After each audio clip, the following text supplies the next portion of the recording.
High! পিকনিকে কিন্তু মাংসটা বাবা রান্না করেছিল। তো ১ম এ সর্ষের তেল দিয়ে সেখানে শুকনো লঙ্কা আর তেজপাতা ফোড়ন দিয়েছিল। আর তারপরে এখানে পেঁয়াজ কুচি দিয়ে দিল। তো বাবা কিন্তু নিজের স্টাইলে রান্না করছে। তো আমি শুধু ক্যামেরা করছিলাম।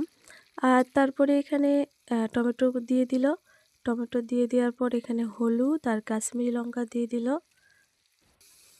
তো এটা দিয়ে এটাকে ভালো করে নেড়েচেড়ে নিল।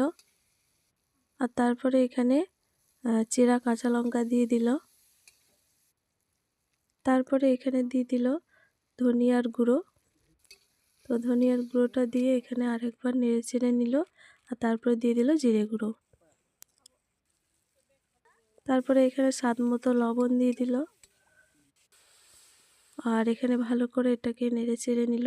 টমেটোটাও ততক্ষণ গলে গেল। আর তারপরে এখানে আদা রসুনটা দিয়ে এখানে মশলাটা কিছুক্ষণ ভালো করে কষিয়ে নেবে।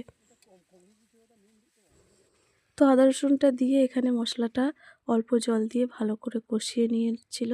আর তারপরে দিয়ে দিয়েছিল মাংস আর স্বাদ মতো লবণ। তো মাংসটা দিয়ে কিন্তু এখানে প্রায় ১৫ থেকে ২০ মিনিট অনেকক্ষণ ধরে কষিয়ে নিয়েছিল। আর এই যে কষাতে কষাতে মাংস থেকে তেল ছেড়ে দিয়েছে। আর কি জানো তো, বাবা মা পৃথিবীতে এই দুটো মানুষ যেমনই রান্না করুক এত সুন্দর খেতে হয় কি বলবো, সব সময় অমৃত। তো এখানে অল্প অল্প জল দিয়ে এখানে মাংসটা কষাচ্ছিল।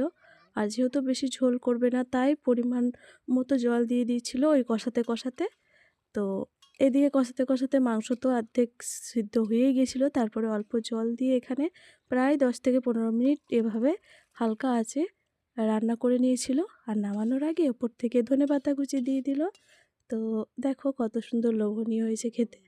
তো এখানে খেতে বসে পড়েছি। আলু ভাজা ছিল, বেগুন ভাজা ছিল,